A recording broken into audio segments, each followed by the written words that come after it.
자, 오늘 36장 1절부터 마지막 절까지 말씀을 통해서 에서의 족보라는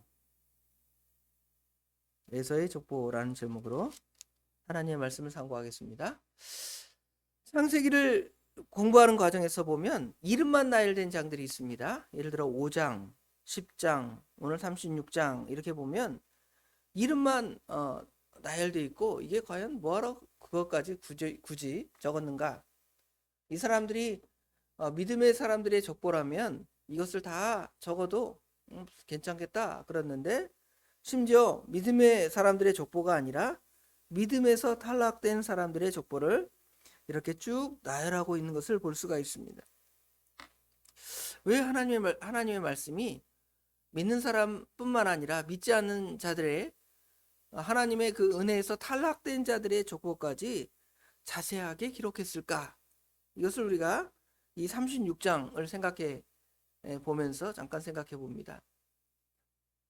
예를 들어 가인과 아벨 있으면 아벨이나 그 다음에 아벨을 대신했던 셋의 족보는 기록하는 것은 믿음의 사람들의 계대가 이렇게 이어갔다, 이걸 이해할 수 있겠는데, 타락한 가인의 족보를 왜 적는가? 또는 여기도 에서 자손의 족보는 왜 적는가? 또는 여기 중간에 또 누가 나오냐면 이스마엘의 족보도 나와요. 이스마엘도 이삭이 아닌 이스마엘은 하나님의 은혜를 못 받은 사람들이잖아요. 그런데 그런 사람들의 기록을 왜 적었을까? 우리가 이렇게 생각을 해보는데, 아마도 이것은 야곱의 자손들과 이스라엘 자손을 대조하기 위해서, 믿음의 사람들과 믿지 않는 사람들을 대조하기 위해서 먼저 1차적으로 이 말씀을 기록한 것 같고요. 또 하나님께서 이 세상을 주장할 때에는 하나님의 택한 백성들만 주장하고, 하나님의 택하지 않은 사람들은 네 마음대로 살아라, 너네 마음대로 살아라, 그렇게 하는 것이 아니라 그들도 자기 나름대로 자기 마음대로 살아가지만 하나님의 주권 하에서 살아간다라는 것을 족보책은 우리에게 보여줍니다. 특별히 여기 보면 야곱의 자손들은 그 앞절에 잠깐 등장을 하죠. 35장 22절 하반절부터 시작을 해서 26절까지 기록되어 있습니다. 겨우 몇 절이에요? 22, 23, 24, 25, 26 다섯 절밖에 안 돼요. 그렇죠? 야곱의 아들들은 12이라. 레아의 아들들은 야곱의 장자 르우벤과 그 다음은 시몬과 레위와 유다와 이사갈과 스불론이요. 라헬의 아들은 요셉과 베냐민이며, 라헬의 여종 비라의 아들들은 단과 납달리요. 레아의 여종 실바의 아들은 갓과 아셀이니 이들은 야곱의 아들들이요 밧다라람에서 그에게 낳은 자들아. 겨우 다섯 절밖에 안 돼 있는데 믿음도 없는 에서의 족보를 여기 1절부터 기록해서 여기 3절까지 아주 길게 나열하고 있잖아요. 그렇죠? 이걸 보면 우리가 무엇을 생각할 수가 있냐면 믿지 않는 자들의 그 번성함을 볼 수가 있죠. 믿지 않는 자들은 하나님의 은혜가 없으니까 은혜도 못 받을 것 같고, 자녀도 별로 못 낳을 것 같고, 사업하면 다 망할 것 같고, 또 큰 나라도 세우지 못할 것 같은 느낌이 들지만 그러지 않습니다. 오히려 에서의 후손들은 숫자가 많습니다. 또 사는 곳도 지금 세일산으로 옮겼다 그랬는데, 세일산으로 옮겨서 어떻게 보면 살기가 더 좋아지고 왕들도 생겨납니다. 여기 36장 31절부터 보면 이스라엘 자손이 다스리는 왕이 있기 전에 에돔 땅을 다스리던 왕들은 이러하니라. 왕들도 벌써 세워져요.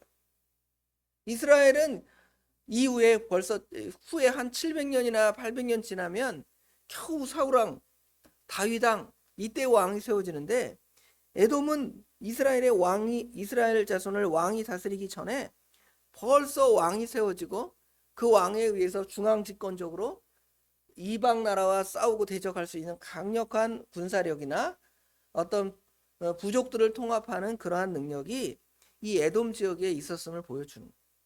얼마나 든든한 나라입니까? 반면에 이스라엘은 어떨까요? 이스라엘은 겨우 12명의 아들인데다가 이 12명의 아들 중에서 이제 결혼하고 그 가족들을 구성하는 것이 약 70명 정도가 되는데 이 70명의 사람이 나중에 그 요셉과 더불어 애굽에 내려가요. 애굽에 내려가서 얼마나 학대를 받습니까? 거기서 하나님께서 아브라함에게 약속한 대로 300년이나 400년 동안 애굽에 종살이를 하고 있단 말이에요. 그렇죠? 그에 비하면 에돔은 숫자도 강성하고 왕들도 세워지고 나라도 튼튼하고 심지어 이방 나라가 대적하지 못하는, 여기 에돔 땅의 수도는 이런 높은 고산지에다가 그 다음에 아주 든든한 요새가 되어서 적들이 그 에돔 땅을 함부로 침범하지 못하는 아주 강성한 그런 뭐랄까요, 도시였대요. 그러니까 그런 것들을 보면 누가 더 잘 살아요? 외적으로는 에돔이 훨씬 더 잘 사는 것을 볼 수가 있습니다. 그리고 성경의 기록은 어떻게 보면 이스라엘 자손의 그 족보나 이스라엘 자손의 역사라고 사람들이 생각할 수 있는데, 만약에 이스라엘 자손의 역사라면, 히브리 자손의 역사라면 자기들이 역사책을 기록할 때 자기 나라의 역사의 좋은 부분은 어떻게 하죠? 미화해서 마치 북한의 김일성이가 자기를 세상 나라의 왕처럼, 세상 나라에서 제일 뛰어나는 것처럼 대중을 속이기 위해서 자기를 미화하잖아요. 뭐 솔방울로 수류탄을 만들었다느니, 무슨 솔잎방울을 타고 뭐 강을 건넜다느니, 예수님보다 더 뭐 뛰어난 사람으로 김일성을 만들잖아요. 그렇게 만드는데, 여기 성경책도 만약에 이스라엘의 역사책이라면 자기 나라의 역사 가운데 부끄러운 역사가 있으면 그걸 어떻게 할까요? 지우겠죠. 적지 않습니다. 있어도. 그렇죠? 그런데 지금 성경책은 그렇게 기록하고 있지 않죠. 이스라엘의 부끄러운 역사를 다 자세하게 적어 놓습니다. 이스라엘의 딸 다말은 저 세겜의 부족에게 성적인 그런 폭행을 당하는 이야기. 그렇죠? 그런 거 성경에 다말이 아니죠? 디나가 그렇게 성적인 폭행을 당하는 이야기를 성경에 기록할까요? 안 기록할 거 아니에요. 성경에도 별로 좋지 않고, 또는 이스라엘의 역사라면 그거 적지 않아야 될 것인데 그런 거 적어 있어요. 또 루벤이 자기의 그 서모, 그렇죠? 자기의 계모를 성적으로 추행한 이기, 성경에 기록할 만한 이야기입니까? 여러분의 족보책에 그런 사람이 있다면 족보책에 그 사람의 이름을 적겠습니까? 빼! 아주 우리 가문을 아주 수치를 준 사람이야. 그 사람의 이름은 흔적도 남기지 마. 그럴 거 아니에요. 그렇죠? 그런데 성경은 그런 내용들을 아주 자세하게 기술해요. 심지어 오늘 여기 보면 이방 민족, 하나님의 은혜를 떠난 사람들의 그 이름들까지 다 이렇게 기술하고 있음을 볼 수가 있습니다. 그것은 뭐냐면 우리 인간이 하나님의 은혜가 아니면 살 수 없음을 보여주고, 모든 인간이 다 하나님 앞에 굴복할 수밖에 없음을 우리에게 자세하게 보여주고 있습니다. 세상의 그 족보들은 화려합니다. 강한 민족을 이루고 많은 추종자들이 있고 자랑거리가 있습니다. 그래서 어찌 보면 사실 에서의 족보는 하나님의 은혜를 받지 않은 사람들이기 때문에 빼버릴 수 있지만, 하나님께서는 그 기록을 기록해서 믿음의 사람들과 믿지 않는 사람들의 외적인 모습, 그런 것들이 어떻게 차이 나는가. 우리가 실망할 것이 없는 것은 오히려 우리 믿음의 사람들의 역사는 실패한 것 같고 작고 패배하고 부족한 느낌이지만, 오히려 그것들을 통하여 하나님을 의지하고 하나님을 바라고 하나님을 소망하는 것을 볼 수가 있습니다. 에서의 후손들은 여기 36장 1절에서부터 보면 가나안에서 떠나서 세일로 갔다 그랬습니다. 세일이라는 땅은 애굽으로 들어가는 입구에 해당되는 곳인데요, 아주 높은 산악지대로서 적들을 막고 방어하기에 아주 좋은 땅입니다. 그래서 그들은 거기로 가서 이렇게 살아간 것입니다. 반면에 이스라엘은 어떻습니까? 야곱은, 이스라엘은 먼저 가나안 땅을 떠나지 않습니다. 물론 하나님께서 그들로 하여금 가나안 땅을 떠나서 애굽에서 300년 종살이하게 될 것이다라는 예언의 말씀이 있으니까 그래서 떠나가게 된 것이지 자기 마음대로 나는 애굽에 가서 살겠습니다 그러지 않았어. 가나안 땅에서 살아갑니다. 가나안 땅에 살아가면 먹을 것도 없고 모든 것이 다 부족한 땅입니다. 반면에 세일은 모든 것이 풍족하고 경제적으로나 정치적으로 훨씬 나은 그런 상황에 있습니다. 그리고 이스라엘보다 훨씬 더 큰 민족을 이루고요. 큰 나라가 이루어졌음을 에서의 후손을 통해 볼 수가 있습니다. 그러나 그들은 여기 보니까 이방인들과 통혼해요. 누가 결혼하냐면 에서가 가나안 여인 중에 헷 족속의 딸, 히 족속의 딸을 아내로 맞이하고요.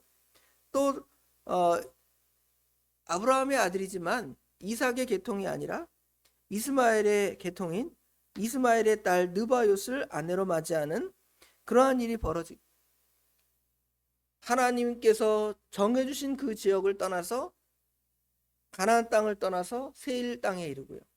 또 이방 족속과 통혼해서 어떻게 보면 숫자적으로도 번성하고 강성하고 나라도 세워나가고 민족도 강성한 걸 보면 우리는 우리도 저렇게 됐으면 좋겠다. 우리도 중국처럼 큰 나라, 일본처럼 숫자가 많고 미국처럼 강대한 나라, 이런 나라를 되기를 원하잖아요. 그렇죠.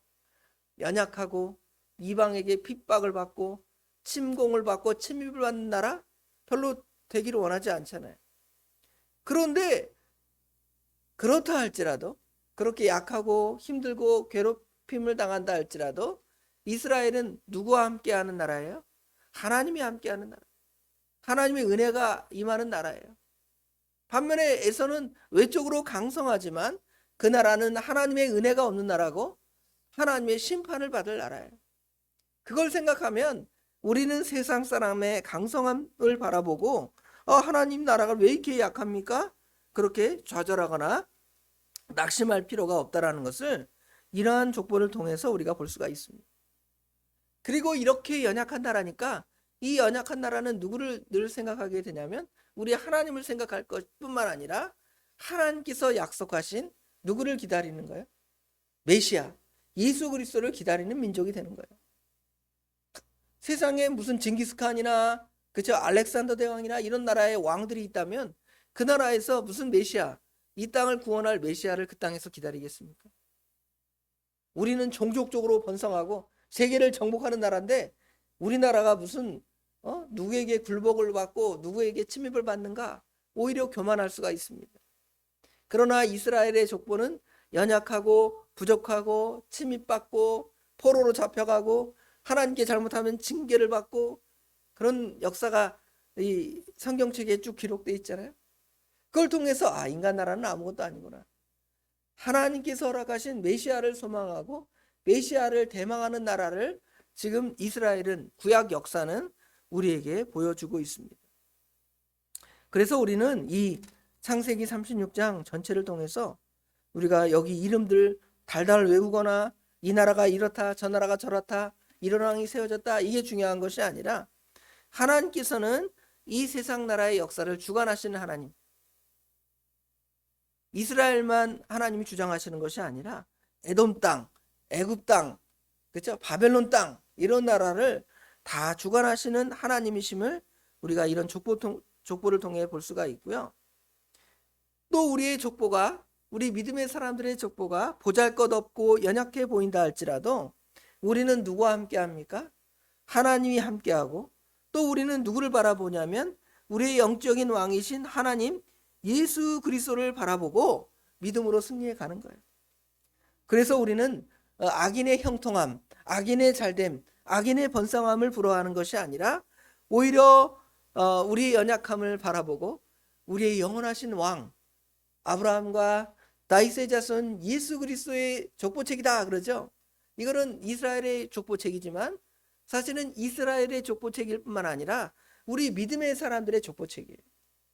아브라함을 통해 오신 예수님, 다윗 왕을 통해 오신 예수님, 만왕의 왕이신 예수님, 또 하나님의 아들이신 예수님이 우리 모든 신약 시대의 모든 하나님의 택한 백성들을 위해서 십자가에 못 박혀 죽으시고 피 흘리시고 우리를 죄 가운데서 구원하시며 우리에게 영원한 생명을 주신 그 족보예요. 아주 세상 사람들은 보잘것없는 족보지만 우리 믿음의 사람들에게는 아주 귀한 족보고 우리에게 영원한 생명을 주는 족보입니다. 그래서 그걸 생각하라고 여기 세상의 족보와 다윗의 믿음의 사람들의 족보, 야곱의 족보는 겨우 야곱의 아들들이 12명인데 성경에 5절, 창세기 35장에 5절을 겨우 기록해 놓고요.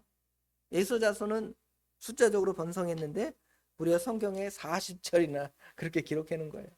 그럼 이들이 잘나서 이들이 뛰어나서 그런 것이 아니라 이들도 하나님이 그렇게 은혜를 주신 것이고 이렇게 세상적으로 번성하지만 하나님의 은혜는 누가 받아요? 야곱의 자손이 받잖아요. 겨우 5절인 이 야곱의 자손들 보잘것없고 사람들이 볼 때 거기서 나사렛에서 무슨 선한 것이 나겠는가? 그런데 나사렛에서 누가 오셨어요? 예수님이 오셨잖아요. 예수님이 나사렛 예수잖아요. 그렇죠? 그걸 생각하면서 우리도 믿음으로 우리의 연약함을 보는 것이 아니라 우리 뒤에 계시는 하나님의 강성함을 보고 오늘 하루도 믿음으로 승리해 나가는 우리 성도님들이 되시길 주님의 이름으로 축원합니다. 기도하겠습니다. 아버지 하나님, 은혜와 사랑을 진심으로 감사합니다. 오늘 또 저희를 사랑하셔서 이른 새벽에 단잠을 깨워주시고 말씀을 통하여 에서의 족보를 같이 공부할 수 있도록 은혜를 주신 거 감사합니다. 믿음의 사람들의 계보도 아니고 하나님의 은혜에서 완전히 타락한 자들의 계보를 아버지 하나님 성경에 기록해 하신 것은 우리로 하여금 그들의 번성함과 그들의 창성함을 부러워하는 것이 아니라 하나님께서 그들을 친히 주관하실 뿐만 아니라 이스라엘의 족보, 우리 믿음의 계통의 족보는 그들의 족보에 비하면 작고 부족하고 심지어 다른 나라의 포로로 잡혀가고 이름도 드러낼 것도 없고 왕도 없고 세상적인 강성함이 없지만 하나님께서 그들과 함께 하시고 그 민족을 통해 그리스도를 나게 하시며 그리스도를 통하여 전 인류를, 전 세계의 하나님의 백성들을 구하는 놀라운 역사책, 족보책을 우리가 갖게 하시고 그 신앙의 계대를 우리로 이어가게 하심을 감사합니다. 우리가 이러한 족보책을 볼 때에 악인들의 번성함을 부러워하고 악인들의 잘됨을 부러워할 뿐만 아니라 우리들의 그 부족함 때문에 창피해하고 아버지 하나님 부끄러워했던 부족함을 저희들 아버지 하나님 바로 고칠 수 있도록 도와주시되 악인들은 저렇게 창성한다 할지라도 하나님의 심판 안에 있으며 우리 하나님의 택한 백성들은 비록 연약하고 부족하다 할지라도 하나님의 은혜가 있고 하나님의 공고가 있고 하나님의 사랑을 받는 자들인 줄을 저희들이 깨달아 알게 하시고 우리 뒤에는 하나님이 계시고 하나님의 아들 예수 그리스도를 우리에게 주셔서 우리를 영원한 죄와 사망에서 구원할 뿐만 아니라 우리에게 영원한 하나님의 나라, 저들이 아버지 하나님 결코 갈 수 없고 저들이 영원히 부러워할 영원한 천국이 우리 앞에 있음을 알고 깨달아서 오늘 하루도 이 믿음 안에서 믿음으로 아버지 하나님 승리해 나갈 수 있는 저희들이 되도록 우리 하나님 친히 인도하여 주시옵소서. 오늘 하루 주님께 온전히 맡깁니다. 우리 주님께서 모든 것을 복되고 선하게 인도하여 주실 줄 믿사오며 예수님의 이름으로 간절히 기도드리옵나이다. 아멘.